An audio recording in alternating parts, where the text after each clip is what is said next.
তুমি কি এখনো অপেক্ষা করছো? আচ্ছা, কিসের জন্য? সেই সঠিক সময়ের জন্য, যেটা কোনো দিন ক্যালেন্ডারে আসে না। একটু চারপাশটা তাকিয়ে দেখো তো। ফেসবুক স্ক্রোল করলে বা রাস্তা দিয়ে হাঁটলে যখন দেখছো তোমার বয়সী কেউ তার স্বপ্নগুলো ছুঁয়ে ফেলছে, তখন তোমার মনের ভেতরটায় কি একটুও চিনচিনে ব্যথা হয় না? কতদিন আর অন্যের সাফল্যের পোস্ট দেখে লাইক দেবে? কতদিন অন্যের জীবন দেখে দীর্ঘশ্বাস ফেলবে? তোমার কি মনে হয় না ওই জায়গায় তোমারও থাকার কথা ছিল? তোমার কি মনে হয় না সৃষ্টিকর্তা তোমাকে এই পৃথিবীতে শুধু দর্শক হয়ে বসে থাকার জন্য পাঠাননি? আজ আমরা খুব সোজাসুজি কথা বলবো। কোনো অভিনয় নয়, কোনো মিথ্যে সান্ত্বনা নয়। আজ তোমার ভেতরের সেই মৃত মানুষটাকে জাগানোর দিন। আমরা সবাই স্বপ্ন দেখি। আমরা রাতে ঘুমানোর আগে ভাবি, কাল থেকে জীবনটা বদলে ফেলব। কিন্তু সকাল হলেই সেই পুরনো তুমি, সেই পুরনো ফোন, সেই একই স্ক্রোলিং আর সেই একই আলসেমি।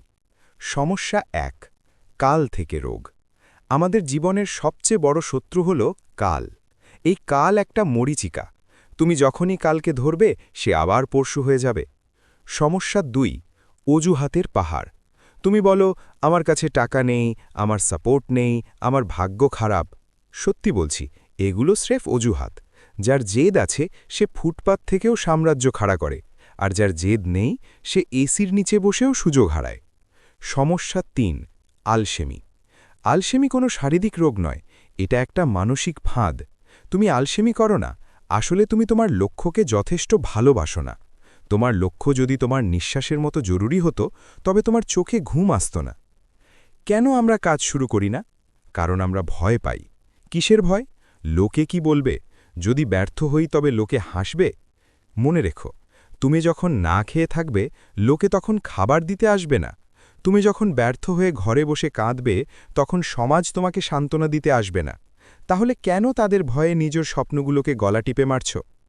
আমাদের মস্তিষ্ক ডিজাইন করা হয়েছে আমাদের কমফর্ট জোনে রাখার জন্য। যখনই তুমি নতুন কিছু করতে চাও, তোমার মস্তিষ্ক তোমাকে সংকেত দেয়, না, এটা করিস না, কষ্ট হবে। কিন্তু মনে রাখবে, গ্রোথ অর্থাৎ উন্নতি কখনো কমফর্ট জোনে হয় না। তোমাকে কষ্ট পেতে হবে, তোমাকে ঘামতে হবে, তোমাকে একাকী পথ চলতে হবে। এটাই নিয়ম। এখন প্রশ্ন হল, বেরোবো কিভাবে? এই বৃত্ত থেকে মুক্তি পাব কিভাবে? ১. 5 সেকেন্ডের নিয়ম। কোনো কাজ করতে ইচ্ছা করছে না? 5 4 3 2 1 গোনো এবং রকেটের মতো উঠে পড়ো।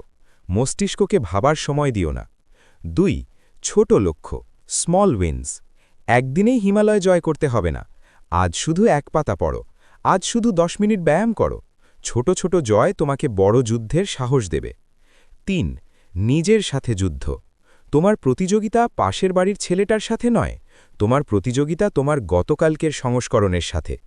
কাল তুমি যতটুকু অলস ছিলে, আজ তার চেয়ে 1% বেশি পরিশ্রমী হও। এই চ্যানেলের উদ্দেশ্য তোমাকে মিষ্টি কথা শোনানো নয়। ইউটিউবে হাজার হাজার ভিডিও আছে শুধু মোটিভেশন দেওয়ার জন্য, কিন্তু আমরা এখানে এসেছি তোমার মনে পরিবর্তনের আগুন জ্বালাতে। আমরা চাই তুমি শুধু ভিডিও দেখে বন্ধ না করো, ভিডিও দেখার পর ফোনটা পাশে রেখে কাজে নেমে পড়ো। অনেক সময় নষ্ট হয়েছে, অনেক দিন কেটেছে অন্যের সাফল্য হাততালি দিয়ে দেখে। এবার সময় হয়েছে মানুষ যেন তোমার জন্য হাততালি দেয়।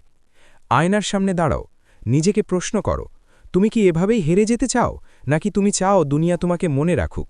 মনে রেখো, ভাগ্য তাদেরই সহায় হয় যারা নিজের ভাগ্য নিজে লিখতে জানে। আজই সিদ্ধান্ত নাও, এই মুহূর্তেই। কোনো অজুহাত নয়, কোনো কাল নয়, আজ থেকে তোমার নতুন জন্ম হলো। যারা তোমাকে অবহেলা করেছে তাদের জবাব মুখে দেওয়ার দরকার নেই, তোমার সাফল্যই তাদের জন্য সবচেয়ে বড় চড় হবে। মনে রেখো, এটাই তোমার সময়। হয় তুমি ইতিহাস গড়বে, নয়তো ইতিহাসের পাতায় হারিয়ে যাবে। সিদ্ধান্ত তোমার। যদি তুমি আমাদের সাথে এই পরিবর্তনের যুদ্ধে সামিল হতে চাও, তবে এই চ্যানেলটি তোমার জন্য।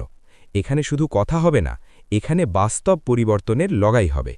আজই নিজেকে কথা দাও, আমি বদলাবই।